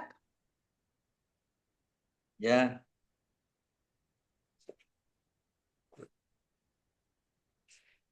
Oke, selamat malam. Terima kasih untuk kesempatan yang sudah diberikan Bapak Edi Budi Susilo dan Pak Pandu. Ini penunjukan langsung. Oke, kalau di Samarinda agak berkurang lah hari Kartininya hari ini. Biasanya hari Kartininya wow gitu kan, tapi hari ini sepertinya agak berkurang karena ada aksi hari ini, jadi mungkin berkurang. oh iya iya Ya, iya. ya agak sempat memanas juga sih tadi sampai jam 6 tadi masih ada bakar-bakar, tapi ya kita Iya berdoa mungkin iya iya ya iya kondusif lah gitu ya. iya Oke, iya iya. iya, oke saya lanjut. Di sini saya membuat judul integrasi kearifan lokal dalam administrasi publik ya. Jadi untuk konservasi lingkungan yang berkelanjutan. Ini maksudnya di sini eh, bagaimana sih kita menghadapi krisis lingkungan yang serius? Jadi ini saya ke lingkungan karena ada beberapa kemarin tuh saya juga sempat presentasi tentang kearifan lokal yang berbasis lingkungan. Jadi saya mencobanya kembali untuk ke pengelolaan yang berbasis lingkungan. Jadi ini fokusnya pada bagaimana sih nilai-nilai leluhur atau kearifan lokal yang ada ini dapat dipadukan dengan sistem administrasi publik modern untuk menciptakan kebijakan yang lebih efektif dan berkelanjutan. Oke, saya mereview dari tugas yang Pak Edi berikan, yaitu di sini ada identitas artikel, ada 3 artikel yang saya review gitu kan. Jadi yang pertama artikel 1, yang ke-1 di sini tinjauan sistematis tentang kearifan lokal masyarakat adat dalam konservasi alam. Jadi artikel yang pertama ini saya membahas kearifan lokal yang secara global dalam konservasi alam yang memberikan gambaran umum secara menyeluruh, di mana kearifan lokal ini terbagi dalam beberapa bidang, yaitu pengelolaan hutan, konservasi flora fauna, ketahanan pangan, pengelolaan air, pengelolaan lahan dan prediksi cuaca. Lalu kearifan lokal di artikel 1 juga berperan penting dalam pelestarian biodiversitas dan pembangunan yang berkelanjutan. Lalu artikel ini juga mengangkat tentang kearifan lokal masyarakat adat yang dalam konservasi alam ini perlu diintegrasikan dalam kebijakan modern. Lalu artikel kedua dan ketiga ini kita lihat dari khususnya di Kalimantan. Jadi yang artikel kedua itu membahas sistem pertanian masyarakat Dayak yang berbasis kearifan lokal. Di sini menjelaskan tentang bagaimana sih pengelolaan pertanian masyarakat Dayak yang berbasis kearifan lokal, di mana juga di sini juga artikel kedua ini membahas bagaimana sistem pertanian Dayak ini dalam yang pertama membuka lahan, menanam, lalu mereka pasti ada ritual syukurannya. Lalu itu kan mengandung gotong royong, spiritual dan ritual, keseimbangan alam, dan adanya aturan adat untuk mencegah kerusakan lingkungan yang ada. Lalu pada artikel yang ketiga ada praktek kearifan lokal masyarakat adat Dayak dalam pengelolaan tanah uleng. Jadi di sini kapan juga saya pernah presentasi juga untuk jurnal itu juga tentang tanah uleng ini. Jadi kalau yang pada artikel yang ketiga ini, di mana ada pengelolaan hutan adat melalui konsep pengelolaan tanah uleng ini yang mengelola tanah yang hutan adat seperti itu, di mana ini ada di kawasan hutan larangan dengan aturan adat yang sangat kental yang ada di adat Dayak ini. Lalu di situ ada pembatasan eksplorasi hutan, ada pemanfaatan sumber daya secara terbatas, lalu ada sistem zonasi yang tradisional, lalu ada efektif dalam mencegah keseimbangan ekosistem dan keberlanjutan hutan melalui hukum adat yang berlaku di masyarakat suku adat Dayak ini. Ini saya mencoba membuat jurnalnya, yaitu yang seperti judul yang tadi, integrasi kearifan lokal dalam administrasi publik untuk konservasi lingkungan berkelanjutan. Saya lihat di latar belakangnya. Di latar belakangnya saya menulis krisis lingkungan di mana ada perubahan iklim, deforestasi, dan hilangnya keanekaragaman hayati yang ada. Di mana pada krisis lingkungan ini semakin serius ya pada saat ini, di mana perubahan iklim ini menyebabkan cuaca yang ekstrim seperti hujan yang lebat yang memicu banjir, kemarau panjang yang menyebabkan kekeringan yang sangat parah gitu. Jadi ini juga terus terjadi dan merusak ekosistem dan menghilangnya habitat berbagai makhluk hidup. Akibatnya keanekaragaman hayati semakin menurun. Lalu yang kedua, adanya eksploitasi sumber daya alam, di mana pada eksplorasi sumber daya alam ini sudah tidak terkendali, di mana banyak aktivitas manusia yang mengambil sumber daya alam ini secara berlebihan tanpa memikirkan dampaknya bagi lingkungan. Jadi contohnya tuh penambangan batu bara yang sangat besar-besaran ya di Kalimantan Timur ini ya, seperti gambar yang di samping ini. Ini kalau dari atas kita naik pesawat, mungkin dari misalnya Balikpapan, Tanjung Selor, itu, ini kelihatan banget hutan-hutan gundul yang memang sudah mereka membabi buta lah mengeksplornya. Jadi mereka sudah nggak lihat lingkungan lagi, makanya banyak banjir besar yang terjadi di Kalimantan Timur ini. Lalu yang ketiga ada pendekatan baru, di mana diperlukan pendekatan baru untuk mengatasi masalah lingkungan yang ada, di mana pendekatan yang lama hanya berfokus pada keuntungan ekonomis sudah yang tidak cukup lagi, tetapi yang solusinya untuk berkelanjutan dan harus memperhatikan keseimbangan antara manusia dan alam, di mana adanya ramah lingkungan dalam eco-friendly, yaitu seperti penggunaan energi yang terbarukan seperti panel surya, pengurangan plastik secara sekali pakai di berbagai kota besar yang ada. Lalu yang keempat ada kearifan lokal di sini, di mana pada kearifan lokal ini, pengetahuan tradisional masyarakat dalam menjaga lingkungan sangat terbukti efektif yang berasal dari pengalaman turun-temurun dalam interaksi dengan alam. Jadi ini nilai-nilai ini mengajarkan manusia untuk dapat hidup selaras dengan lingkungan, bukan mengeksplorasinya secara berlebihan. Jadi contohnya di masyarakat adat di Kalimantan Timur saat ini memiliki aturan adat dalam pengelolaan hutan. Mereka tuh menerapkan sistem hutan adat yang tidak boleh ditebang, ya ditebang secara sembarangan. Lalu mereka juga membuka lahan tuh menggunakan cara tradisional yang terkontrol dan tidak merusak ekosistem yang secara luas. Jadi mereka juga memiliki pembagian wilayah hutan seperti hutan lindung dan hutan untuk kebutuhan sehari-hari, sehingga kelestarian alam ini juga tetap terjaga. Lalu di tujuan penelitian ini ada yang pertama ada analisis kearifan lokal, di mana pada analisis ini praktek kearifan lokal yang ada dalam konsep konservasi lingkungan ini tidak hanya berupa tradisi, tetapi juga mencerminkan cara pandang masyarakat terhadap alam sebagai sesuatu yang harus dijaga dan diseimbangkan. Jadi melalui analisis ini kita dapat memahami bagaimana sih nilai-nilai dari kearifan lokal ini berperan penting dalam menjaga kelestarian lingkungan secara berkelanjutan. Lalu yang kedua ada identifikasi praktek adat. Jadi pada praktek-praktek adat ini telah terbukti efektif dalam menjaga keberlangsungan lingkungan yang ada.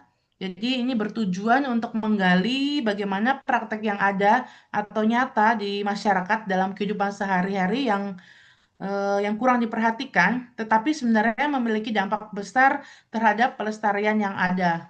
Jadi contohnya pada masyarakat adat Dayak ini mereka memilih tetap berladang secara tradisional, jadi sebagai ladang yang berpindah. Jadi praktek adat ini tetap ada, dilakukan sampai saat ini turun-menurun, meskipun sering dianggap merusak, tapi sebenarnya itu dilakukan secara sistem yang teratur, jadi berpindah dari waktu ke waktu. Jadi dari tempat A ke B, nanti kembali lagi ke A ke B seperti itu. Jadi mereka tidak sembarangan untuk membuka lahan. Lalu yang ketiga ada integrasi kebijakan publik, di mana dalam integrasi kebijakan publik ini, kebijakan ini seringkali berbasis pada pendekatan modern tanpa mempertimbangkan nilai-nilai lokal. Padahal integrasi yang bersifat lokal ini kebijakannya dibuat menjadi lebih efektif, relevan, dan dapat diterima oleh masyarakat. Jadi pemerintah mengakui atau melibatkan hukum adat ini dalam pengelolaan hutan yang ada. Jadi ada pengakuan adanya hutan adat ini dikelola langsung oleh masyarakat setempat. Jadi masyarakat adat tetap bisa menjalankan aturan adat mereka, sementara pemerintah tetap mendukung dari sisi regulasinya. Jadi ini menciptakan suatu sinergi antara kebijakan modern dan kearifan lokal ini dalam menjaga kelestarian lingkungan yang ada. Jadi ini tidak berhenti pada teori saja ya nanti tujuan penelitian ini, tetapi juga langsung memberikan solusi nyata dalam kebijakan yang ada. Lalu metodologi penelitiannya, saya menggunakan juga literatur review. Jadi di dalam tahap yang pertama ini menggunakan metode literatur review atau studi pustaka. Jadi tujuannya untuk bagaimana sih menggunakan berbagai sumber ilmiah seperti jurnal, artikel dalam penelitian terdahulu yang relevan dengan topik kearifan lokal ini dalam konservasi lingkungan. Jadi melalui kajian ini peneliti dapat memahami bagaimana sih konsep, teori, serta temuan-temuan yang sebelumnya dalam peran kearifan lokal ini dalam menjaga lingkungan. Lalu yang kedua dalam analisis 3 artikel, jadi yang tadi yang sudah saya jelaskan di awal, saya menggunakan 3 artikel Scopus itu. Jadi yang relevan dengan topik penelitian. Jadi ini untuk memastikan bagaimana sih kualitas dan kredibilitas data yang digunakan. Jadi pada tahap ini kita dapat membandingkan dan menemukan kesamaan atau perbedaan dari temuan masing-masing peneliti yang sudah saya sebutkan di atas tadi. Lalu yang ketiga ada analisis tematik, di mana pada tahap ini ada proses pengelompokan dan mengidentifikasi tema-tema utama yang muncul dari hasil kajian literatur dan analisis artikel. Pada tahap ini, peneliti akan mencari pola-pola tertentu seperti nilai-nilai kearifan lokal, praktik konservasinya, serta hubungan antara masyarakat dan lingkungan yang ada.